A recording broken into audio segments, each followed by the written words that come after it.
I'll just record it. Just for it's most of my recordings are just for me to review. A lot of times I don't really complete what I want to say, and I kind of pick on a topic something very much different than what I wanted to actually say. Anyways, so this morning I was thinking about in general life. So to me, the first definition which came to my mind is life is a celebration, and life is something we must celebrate and cherish. We only seem to celebrate our birthdays, but not the life. Hello, Arsha. Thanks for joining. So then we are after happiness. We are chasing happiness all the time. Why we are chasing happiness? Because we feel lack of it. Why feel like we lack of it? Because we don't celebrate our life. We are always thinking, there is certain, I don't know, it all varies from person to person, but we are always chasing something.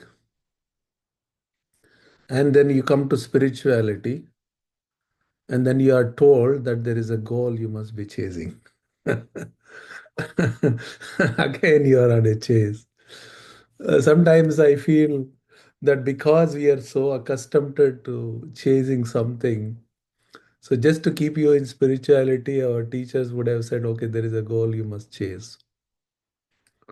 Otherwise, in spirituality, there is nothing to chase, truly speaking. So spirituality is again, it's like celebrating life. If you can celebrate life, you are in spirituality. If you are chasing a goal, then you are out of spirituality. Sounds contradicting, right? But that is so. Which goal are we chasing? If at all there is a goal we must chase. So that goal is already there with you. So then, if it is with me already, to the God to whom I am praying is already with you. The yoga, so called, you want to reach is already with you. It's just like, you cannot see your image in the mirror if there is a dust on the mirror. All that we need to do is dust off, and you can see yourself. So, here, what we are dusting off really are the impressions. These impressions are like the dust on the mirror, which is not allowing us to feel, see, connect with which is already there. So then we meditate. Then again, the meditation becomes a very uh, tiring job. Why? Because we have different notions of what meditation is. Some people say, meditation is like an attention. Today, someone shared this one snippet from one of the teachers from South India. So the boy asks this teacher, "How do I meditate?"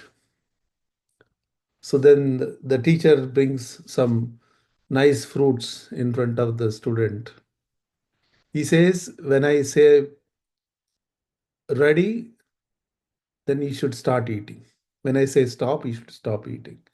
So in the between the get started and stop, you should try to consume as many fruits as possible. So then now the student is eagerly waiting for the teacher to say start. And the teacher says start. And then frantically the boy is gulping and trying to push all the fruit in and waiting for the teacher. I mean, he doesn't know when teacher is going to his shop, so that his attention is all on teacher. And then teacher says stop. So what were you thinking between the start and stop? And the student says, I'm trying to consume as much as fruit as possible. At the same time, I'm wondering when you're going to say stop. So he says, like, while you're doing the work, you're paying attention to me. That's how meditation should be. While you are doing anything, everything, you should pay attention to this higher essence, the God, whatever you want to call it. Wonderful story. It explains the meditation.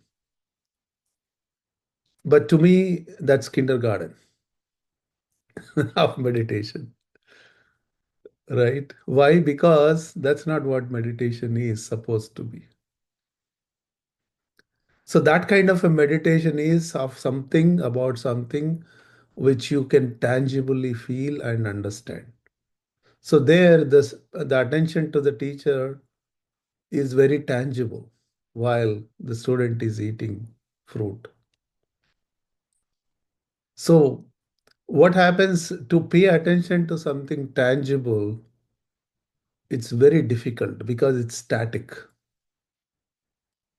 Something which is tangible is static. So then your meditation also becomes static, very, what should I say, routine. You lose interest after 2 days in such meditation. It's you stagnate very fast with such meditation if you meditate on something very tangible. So what people do, they create certain emotion. They create some, uh, candy reward for such meditation. So the reward is, in a very religious terms, either it is heaven, the punishment is hell. You come to spirituality, it is so-called some brighter world, which we don't know.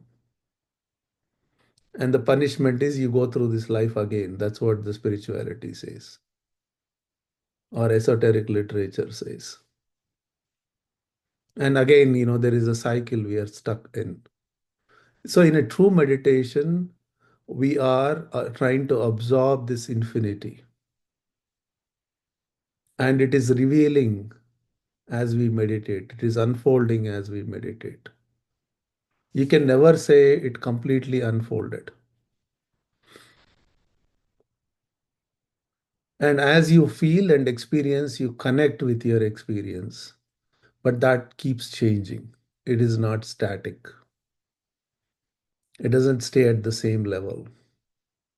It keeps getting refined, more and more refined. And top of it, the cleaning process removes all these impressions. So you're dusting off the mirror so that the clarity is building up. So in such meditation, which you are meditating on something unknown, unfathomable, and cannot be experienced, cannot be understood. So how do you connect with such a thing? So that is why the true meditation is where we don't offer any resistance to what's happening once you close your eyes. Typically, what happens, we keep thinking about our life, events, whatever comes to your mind when you close your eyes. And then you say, oh, I'm not meditating. I really don't understand when people say I'm not meditating. What are you supposed to meditate on? What is really meditation means to you? Right? And then we basically, the moment you think you're not meditating, you're offering certain resistance to what the process. So the process of meditation is very simple. You give a supposition that the divine essence is being revealed to you, and you're waiting. In that waiting process, thoughts will come, sometimes no thoughts, sometimes you start snoring, Sometimes you go into sleep, whatever happens afterwards. Sometimes people even complain they're getting headaches, and some people say, my body is becoming heavy. So many variations. Whatever it is, once you close your eyes, offer no resistance. Just let it flow the way it should flow. Shrikant, what if I feel very restless in some meditations? That's Just so fine. restless. That's fine. Open your eyes, shake your head, go back to meditation. Or take a walk, come back and meditate. Or go watch TV for some time, come back, meditate. That's It's when a I get judgy. huh? That's when I get judgy. Right. So then it is what it is. Whatever happens in your meditation once you close your eyes. So even if you feel disturbed, I mean, I personally, I would be very curious where this disturbance will take me. So I let it happen. I go with it. But I there's a go, bodily response to that restlessness. yeah, that's fine. I mean, where does that restlessness take you? Don't you want to find? No, it's scary because I don't know where it's coming from. Yeah, we have to be some little bit curious in spirituality. Let it take you wherever it takes. Sometimes, there is always light at the end of the tunnel. So we have to be curious to see that light. And sometimes your mind might ask, what if there is no light? What if the tunnel doesn't end? Okay. So all these what if scenarios, right? Even for me to say what if I have to march forward, right? What's the fun in turning backward? Then you're kind of back to your routine, back to where you are. If I am on embarked on a journey, I want to see where that journey takes me. So this is the celebration of life. We want happiness, comfort. You know, in that happiness, we are never happy. We are always chasing. And then we are thinking about heaven. Oh, heaven is all happiness. If you see any heaven from from a religious background, what is forbidden on earth is available on heaven. So if you want to see like any religious heaven, you will see what is forbidden in that religion is available in the heaven. It's exactly opposite of what is forbidden. So then we are trying to restrain ourselves here so that we can enjoy what we restrained in the heaven. See, as always, we are chasing something, you know. So it's like that. We have to really find this true cherish. I mean, we must cherish our life. The Babaji said a really wonderful thing. He said, the grace is available to only those who are joyful in their hearts. Joyful in their hearts. So we must always cultivate this joy under all circumstances. Keep that joy going. I Mhm. mean, we all going to face through a lot of issues in our life, situations, health, wealth, otherwise relations. So many things will go. So many things will go right, so many things will go wrong. But our stand is to connect with that joy. And this joy we can only connect unless we cannot connect unless we experience that in our meditation. So move when, and this joy can be experienced when we offer no resistance in meditation. So meditation is to think about that without offering any resistance. And what is that? It is unknown. It's not tangible. So I keep my mind open for it to unfold. The moment I say I'm restless, I kind of lost one opportunity. The moment I say I cannot meditate because I'm thinking, I lost one opportunity.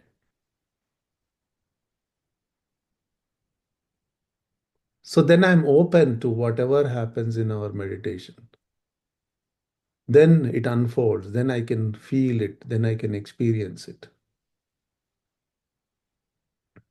You see? So meditation is very simple and just allow yourself to be open. That's all it is. Yeah. So I'll stop here for any comments, questions. I have a comment. Yes. My theory is that any meditation is a good meditation. Doesn't matter as long as you do it. Doesn't matter if you have thoughts. Doesn't matter if you, quote, can't concentrate or have a calm mind. Because I think that whatever is going on is going on. You're just not observing it, but it's still going on. Right.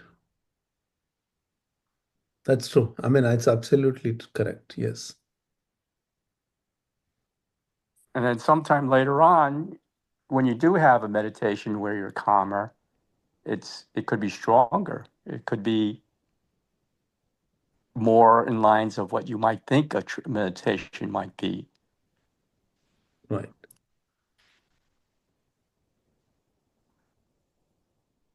That's good. That's a good observation, Cliff. Yes.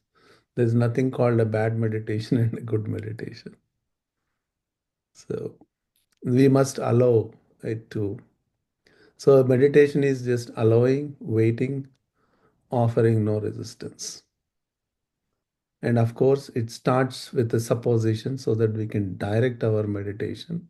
And after that, whatever happens, just go through it, feel it, see what happens, see how it unfolds. That's why we cannot determine this is how my meditation should be and this is how it should not be. We cannot control it. No one can control it if they're true meditators. Now, I guess the one question I have is, if you feel like stopping, should you just stop? It's up to you. I mean, if you feel like stopping, you can stop and then you can wait for some time, like I said. uh, Sometimes it's unbearable, you're restless, or you don't feel like continuing, or you're feeling discomfort in the body, whatever it is, whatever the reasons for you to stop, without any hesitation, stop. Okay. So there are no rules here.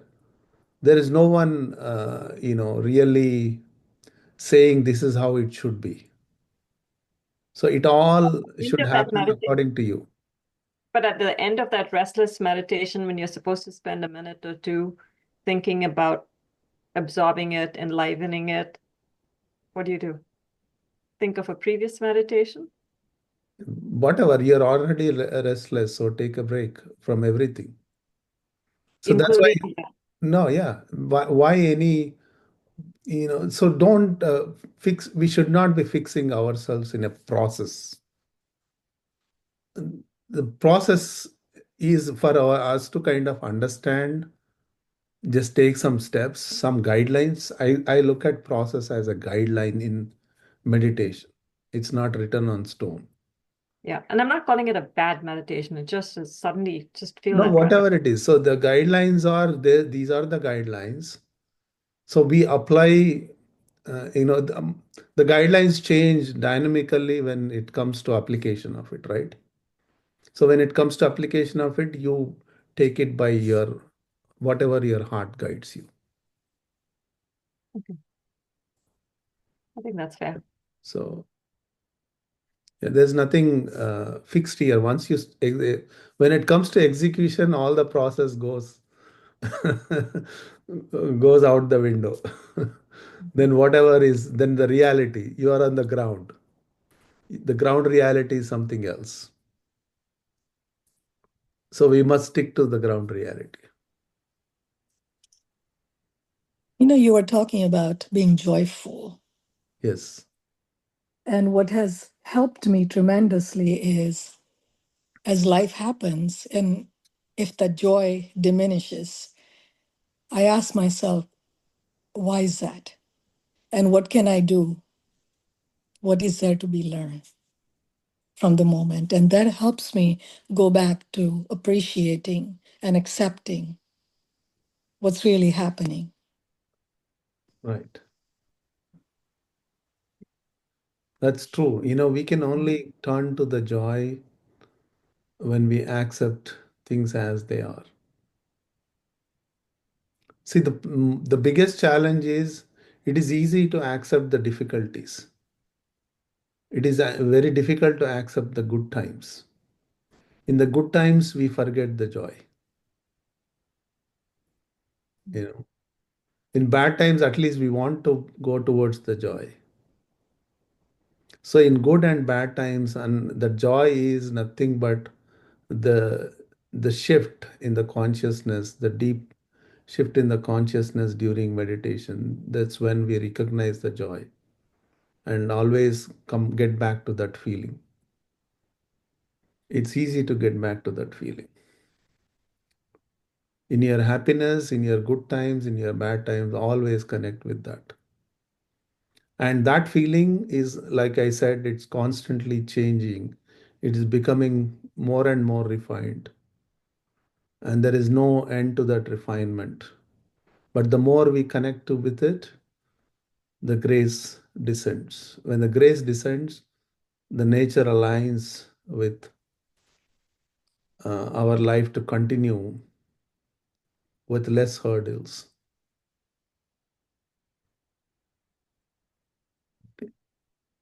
So I'll stop here and now we can